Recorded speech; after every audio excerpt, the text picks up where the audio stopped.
আসসালামু আলাইকুম। আজকে আমরা কুমিল্লা বোর্ড 2024-এর 7 নং কোয়েশ্চেনটার সলিউশন বোঝার ট্রাই করব। 7 নং কোয়েশ্চেনটা দেখো কি বলছে।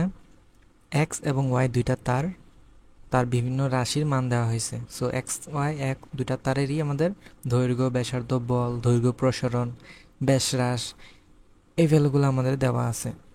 ঠিক আছে, সো আমাদের গ নাম্বারে আমাদের জিজ্ঞাসা করছে কি এক্স তারের পয়সনের অনুপাত নির্ণয় করো। এখন চলো আমরা এই ম্যাট্রিক সহজে বোঝার চেষ্টা করি। পয়সনের অনুপাত কি? আমরা জানি পয়সনের অনুপাত হচ্ছে ডিআর বাই আর, অর্থাৎ পার্শ্ব বিকৃতি DL divided by capital L, অর্থাৎ দৈর্ঘ্য বিকৃতি। পার্শ্ব বিকৃতি এবং দৈর্ঘ্য বিকৃতির যে অনুপাত, সেই অনুপাতটাকে আমাদের বলা হয় পয়সনের অনুপাত। ঠিক আছে, আর পয়সনের অনুপাতের ভ্যালুটা কি হবে? সবসময় পজিটিভ হবে।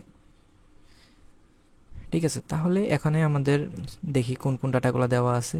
ডিআর মানে কি? পার্শ্ব বিকৃতি। এক্স এক্স যেই তারটা, সেই তারের জন্য আমাদের ব্যাস হ্রাস যেই ভ্যালুটা, সেটা কত দেওয়া আছে?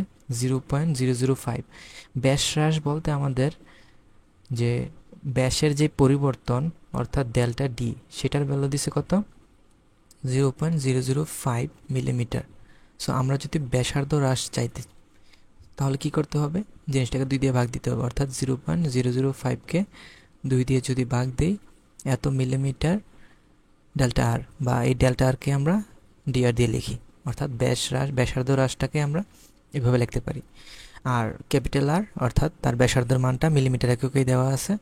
এখন যেহেতু আমরা এখানে দুইটা জিনিসের অনুপাত অনুপাত আকারে লিখতে হবে ভ্যালুগুলা, সো আমরা ডিআর যেই এককে লিখবো, আমাদের আরও সেই এককে থাকতে হবে। যে দুইটাই যেহেতু মিলিমিটার এককে, তাহলে আমাদের কোনো ঝামেলা নাই, দুইটাই মিলিমিটার এককে রেখে দেবো।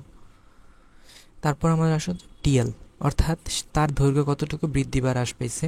এখানে দৈর্ঘ্য প্রসারণ দেওয়া আছে 7 মিলিমিটার এক্স তারের। সো আমাদের ডিএল এর যে ভ্যালু, সেটা হচ্ছে 7 মিলিমিটার। ঠিক আছে, আর ক্যাপিটাল এল কত? ক্যাপিটাল এল হচ্ছে সেই এক্স তারের প্রকৃত দৈর্ঘ্য, সেটা হচ্ছে 0.8 মিটার। বুঝতে পারছো? সো সব ভ্যালু দেওয়া আছে। আমরা যদি এগুলো এখানে ইনপুট করি, তাহলে আমাদের পয়সনের অনুপাত বের হয়ে যাবে। ঠিক আছে, এখন তোমাদের অনেকের কনফিউশন থাকতে পারে যে এখানে তো কোয়েশ্চেনে তো এখানে একটা মাইনাস ছিল, সরি, বইয়ের ভিতরে যে সূত্রটা, সেখানে এখানে একটা মাইনাস ছিল সূত্রের ভিতরে, তখন আমাদের অ্যান্সার কি এখানে নেগেটিভ আসবে?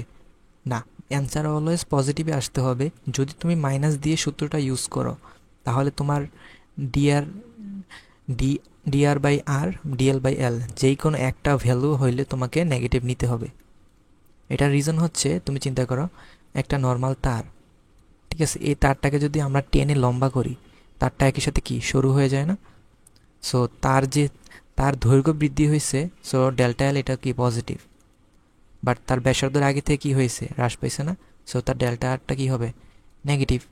অর্থাৎ সেই কনসেপ্ট অনুযায়ী একটা জমি তুমি পজিটিভ নাও, আরেকটাকে নেগেটিভ নিতে হবে যদি তুমি মেইন সূত্রের ভিতরে মাইনাস ইউজ করো। বাট যদি মাইনাস ইউজ না করো, দুইটাই পজিটিভ নিলে আমাদের কাঙ্ক্ষিত রেজাল্টটা পেয়ে যাব। ঠিক আছে, আশা করি বুঝতে পারছো। এখন চলো আমরা ঘতে দেখি কি বলছে। ঘতে বলছে এক্স এবং ওয়াই তারের মধ্যে কোনটা বেশি স্থিতিস্থাপক। এখন আমরা এই শব্দটা দেখেই বুঝতে পারতেছি, যদি আমরা দুইটারই ইয়াং মডুলাস যদি তুলনা করি, এক্স ওয়াই, তার কার ইয়াং মডুলাস কার থেকে বেশি। আমরা জানি স্থিতিস্থাপকতা জিনিসটা আমরা ইয়াং মডুলাস বা ইয়াংয়ের গুণাঙ্ক দ্বারা বুঝি। যার ইয়াংয়ের গুণাঙ্ক যত বেশি, তাকে আমরা স্ট্রেচ করতে তত বেশি আমাদের কষ্ট হবে, সো সে বেশি স্থিতিস্থাপক। সো যে কোনো, আমরা ইয়াংয়ের গুণাঙ্কের সূত্র কি জানি? Y is equals to F capital L divide by A small L. এখানে সবগুলো ডাটাই দেওয়া আছে। যদি এক্সের জন্য বের করি, এক্সের জন্য যেই বলটা প্রয়োগ করছি, সেই বলের মানটা এখানে। এল এর যে আদি দৈর্ঘ্য, সেটা আমাদের দেওয়া আছে এখানে, এটা বসবে। এল এর যে ব্যাসার্ধ, সেই ব্যাসার্ধ, সরি, এখানে এ দিয়ে তো প্রস্থচ্ছেদের ক্ষেত্রফল বোঝাইতেছে। সো এখানে তো আমাদের ব্যাসার্ধ দেওয়া আছে তারের। সো আমরা চাইলে পাই আর স্কোয়ার, এর যে ইকুয়েশন, সেটা পাই আর স্কোয়ার আকারে লিখতে পারি। সেখান থেকে আমরা এর মানটা পাবো। তারপর এক্স যে তারটা, সেটা কতটুকু প্রসারণ হয়েছে, সেটাও কিন্তু আমাদের কোয়েশনে দেওয়া আছে। যেহেতু সবগুলোই দেওয়া আছে, সো ওয়াই এক্স বের হয়ে যাবে, এবং একই সাথে আমরা ওয়াইও বের করতে পারবো। তারপর আমাদের তুলনা করতে হবে ওয়াই এক্স এবং ওয়াই কোনটা বেশি, কোনটা ছোট, কোনটা কম। ঠিক আছে, চলো আমরা সলিউশনটা দেখে নিই এখন। সলিউশনে গতে দেখো আমাদের যে ভ্যালুগুলো সবগুলো যদি এখানে বসাই দুইটাই কিন্তু আমরা পজিটিভ নিচে, খেয়াল করো। সো আমাদের মেন সূত্রের ভিতরেও পজিটিভ, যদি নেগেটিভ নিতাম যে কোনো একটা এখানে নেগেটিভ হইতো। সো রেজাল্ট হয়েছে এটা, বা ক্যালকুলেশনটা করে নিও যদি ভুল থাকে আমার। তারপর ওয়াই এক্স ওয়াই ওয়াই সবগুলোর ভ্যালু বের করলাম, আমরা দেখতে পাইতেছি Y X greater than Y Y, অর্থাৎ এক্স যে তারটা সেটা কি বেশি স্থিতিস্থাপক। এই হলো আমাদের সলিউশন। আল্লাহ হাফেজ।